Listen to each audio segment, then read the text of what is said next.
realmente ya estamos transitando la segunda hora de nuestra opinión olavarriense en esta tarde fría de lunes y con el calor que le está ya poniendo la proximidad de este nuevo micro para hablarnos de don Manuel Belgrano.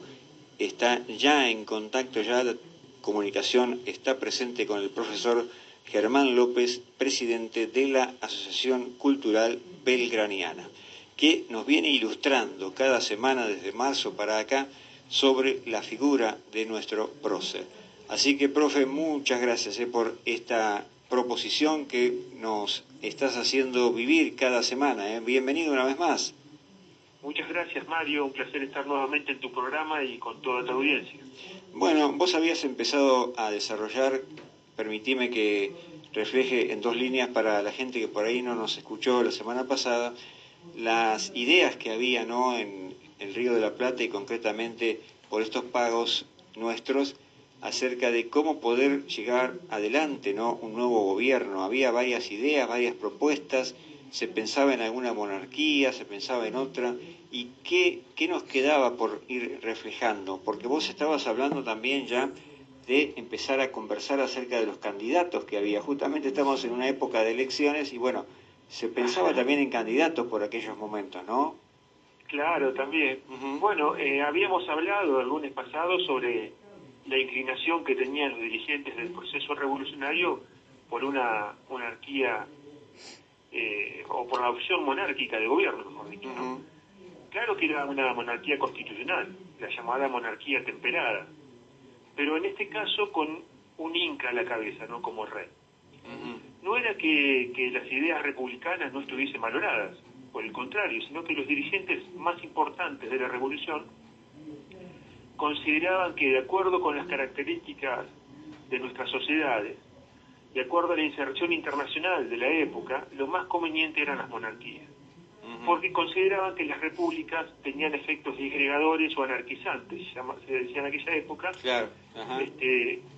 Entonces no era una opción en ese momento las repúblicas. Por supuesto que esto va a ir evolucionando, ¿no? De esto después de 1820 se va a empezar a hablar sí seriamente de república. Pero en este momento estamos hablando de monarquías constitucionales. Entonces la opción más clara era esto, la monarquía constitucional, tomando como ejemplo la monarquía británica.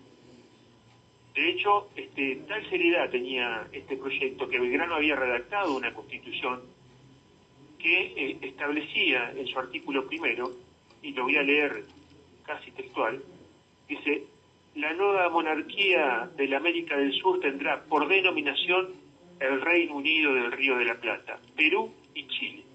Imaginemos un país con esta característica, unido lo que hoy es Argentina, Perú y Chile, con esas inmensas riquezas, un país bioceánico, es decir, estaríamos hablando de otra cosa. Tal vez no nos hubiésemos fragmentado en 20 y pico de repúblicas. Pero bueno, sigue Belgrano, dice: sus armas serán un escudo que estará dividido en campo azul y plata.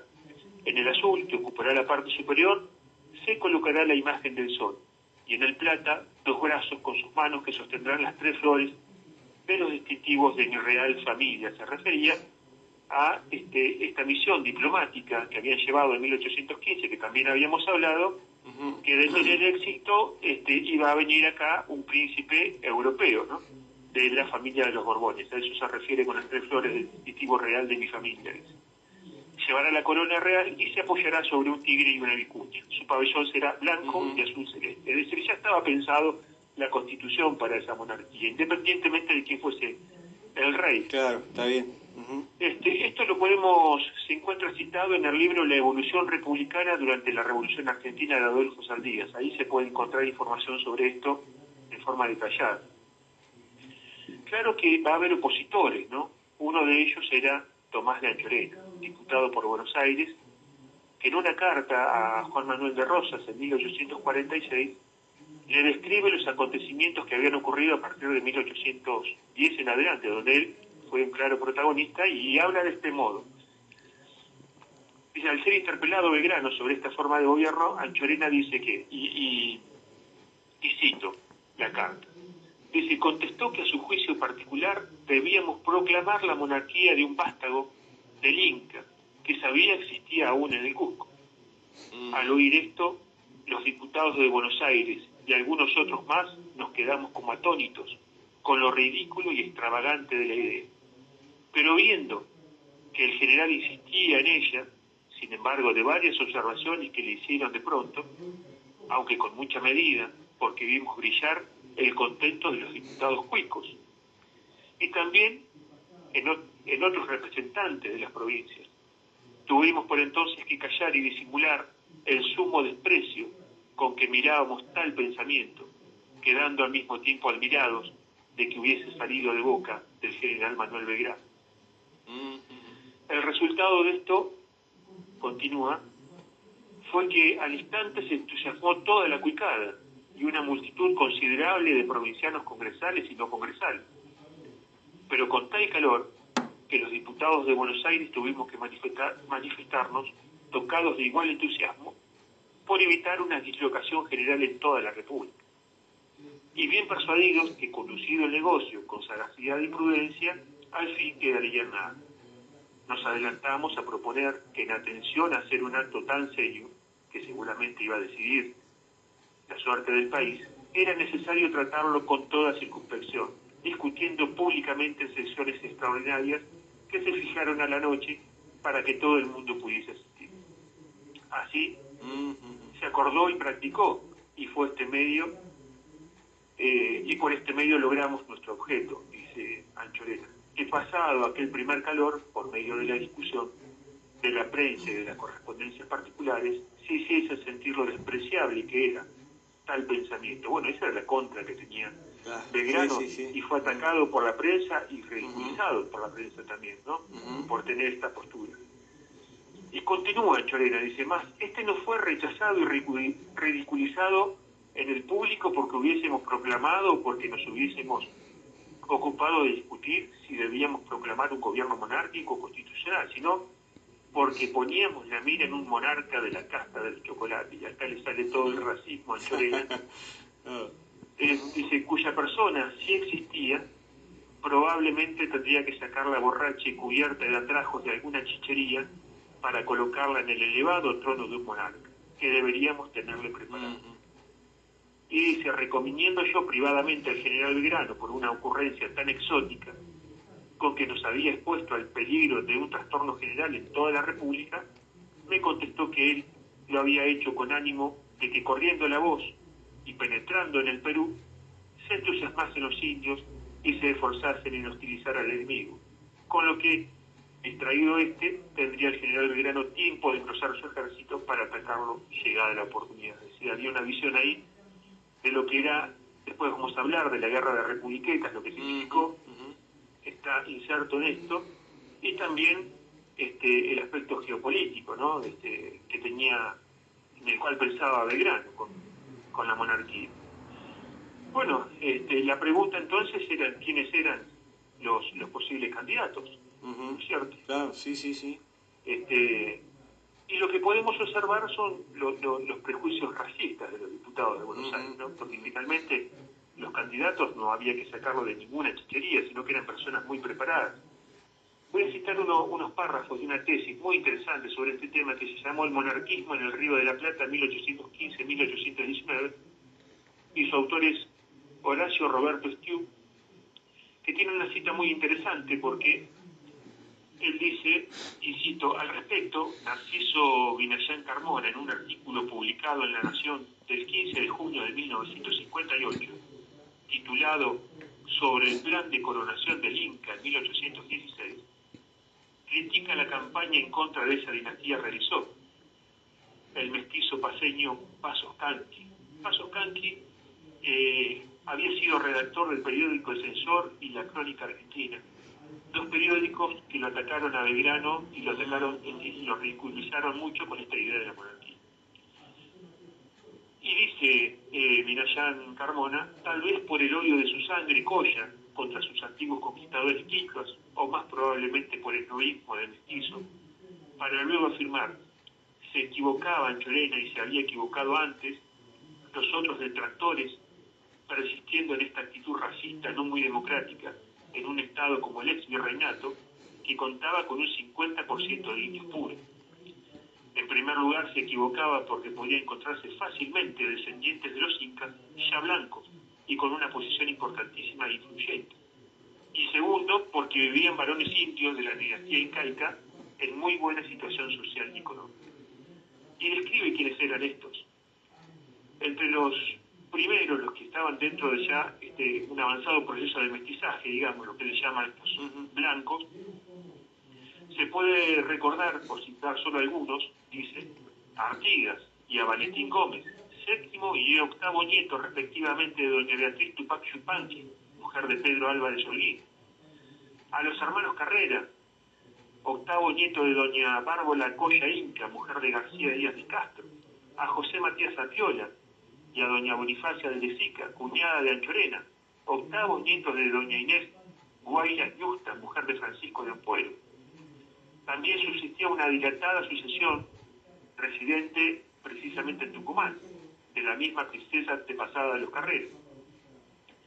Entre los segundos, la de los castas de los chocolates, entre comillas, como le llamaban Anchorena, no hubiera sido necesario quitar ningún andrajo a los hombres como el doctor Justo Apu Subalaura Inca, diputado canónico de la Catedral de Cusco e historiador, o como el doctor José Domingo Choquehuanca, igualmente diputado y autor del primer trabajo peruano sobre estadística, ambos descendientes legítimos de los incas, es decir, no cholos bastardos de Huayna Capac, como lo llamó el padre Castañeda. Es decir, vemos cómo Buenos Aires, los diputados de Buenos Aires, Claro, sí.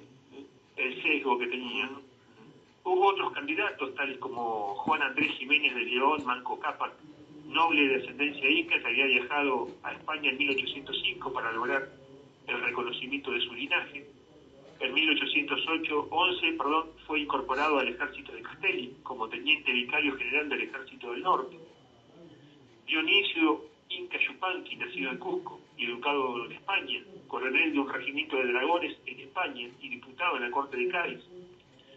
Y el más conocido de todos fue Juan Bautista Tupac Amaru. Estuvo preso en Ceuta hasta el año 1822, año en que regresa a Buenos Aires bajo el título de quinto nieto del último emperador indio.